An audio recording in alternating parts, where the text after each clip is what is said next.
The aim of this year's International Women's Day was to inspire inclusion. From technology to academia, women are leading the fight to eliminate gender bias and forge a more equal world. Welcome to The Exchange from our studios here in Doha. Coming up, I speak to two women who are leading the way when it comes to inclusion. Catherine Mayer from the International Conference Group Web Summit. She's also the new CEO of US radio network NPR. Plus, Dr. Shahina Janjua-Jivran, author and educator of one of the world's leading business school brands. Well, International Women's Day is a day that highlights the strength, courage and resilience of women around the world. With its origins dating right back to 1911, International Women's Day was officially recognised in 1975 by the United Nations. Since then, March the 8th is celebrated for the social, economic, political and cultural achievements of women across the globe. Catherine Mayer is the CEO of NPR, a vast media network of over 1,000 US radio stations. She's also a board director of events organisation Web Summit. I caught up with her to get her perspective on the fight for equality in the boardrooms of big tech. I am encouraged by the trends that we see around women being in leadership roles generally, in politics and academia. I have to say that the technology world is not keeping up. We're seeing incredible graduation rates of women coming out of STEM programs. That's particularly true here in the Middle East. We're seeing that women are graduating with advanced degrees at higher rates than men all across the globe, but we are not seeing that translate into women founders who are being successful, being able to raise capital for their ventures. We are not seeing that translate into necessarily women leadership at the top of the large technology companies. And I know for Web Summit, one of the things that we invest very deeply in is our Women in Tech program, which brings thousands of women into our events. We focus on trying to achieve gender parity in terms of our attendees. We really focus on women founders at our startups. About 1/3 of our startups at Web Summit Lisbon were women founded. So we're doing our part. We feel like the rest of the industry needs to continue to do its part as well. Catherine Mayer there on how corporate leadership is changing. But could gender also be altering the way institutions invest? Our reporter Cyril Feneres in Paris has been exploring the link between female investors and saving the planet. Hello Guy, it's a fact, women invest less than men, but this is changing, and the good news is that it can change the world too.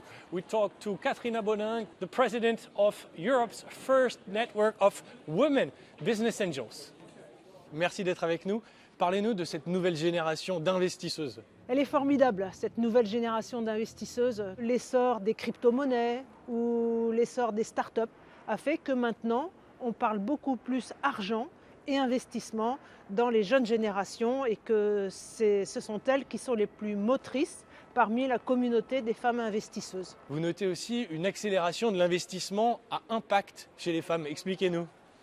L'investissement à impact pour les femmes est assez naturel parce qu'elles sont en recherche de sens. Et à cet égard, l'investissement à impact, c'est-à-dire l'investissement par exemple dans le secteur environnemental, sur l'énergie solaire, ou encore l'investissement dans le domaine sociétal. Je pense au secteur de la santé, mais surtout le secteur du handicap. En faisant un investissement dans une entreprise qui agit dans ce domaine-là, les femmes investisseuses peuvent avoir un impact sociétal, économique et environnemental. Qu'est-ce qu'il faut faire alors pour aller vers plus de parité et donc un monde plus durable, plus inclusif? Alors d'abord, il faut chiffrer, mesurer, c'est la première chose. La deuxième, c'est de sensibiliser les femmes à l'investissement.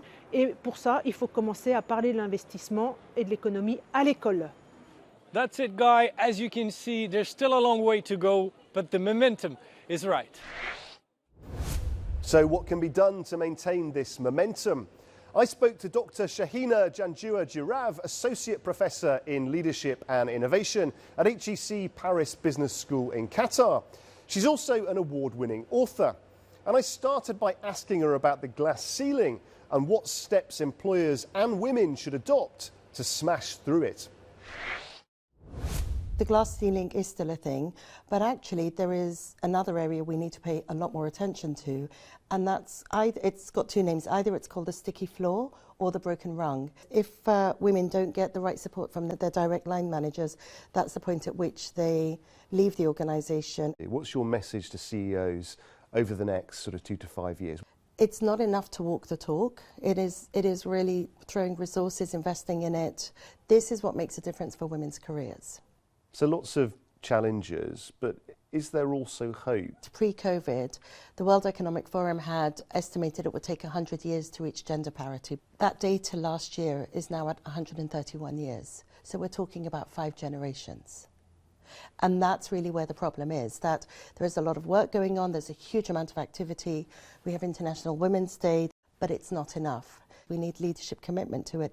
So one of your most recent books, Take the Lead, A Call to Action. Can you tell us a bit more about that? The book is for women, and it's also for men to take on the role of allyship and to recognise their role as champions, which is a much more nuanced form of sponsorship to support women into leadership. So challenging assumptions around imposter syndrome, challenging assumptions around how women lead teams, and some of the data that's quite old actually bringing a fresh approach to it. Now for our Business in 60 feature. And this time we focus on companies with women at the helm. Start the clock. Oracle will be declaring its quarterly results this month. The database and tech company maintained a strong share price throughout 2023. 2024 looks promising for the company as it expands operations throughout the world, intending to break into the market in the Middle East. Fashion brand Chanel will be launching their new spring-summer collection this month. 2023 was an exciting year for the brand, launching new stores across the MENA region. The iconic fashion label will be hoping that the new collection will be good news for shareholders and a continuation of its performance in 2023. And General Motors is hosting its annual Investors Day. The giant American automobile manufacturing company had a mixed set of results in 2023, being forced to lay off more than 1,000 workers in its Michigan-based factory. Let's hope for shareholders and the company that 2024 brings much better news. Inside the boardrooms of the world's biggest businesses, equality and diversity have never been more closely monitored. But as we've heard, companies need to evolve in order to stay alive. This means inclusivity, the theme of this year's International Women's Day, is not just about forging a fairer world. It's equally emerging as a strategy for longer-term financial success. Well, that's all we have time for on this edition of the show. Thank you for watching. Please do check out euronews.com for all your latest business news. And join us again next time on The Exchange.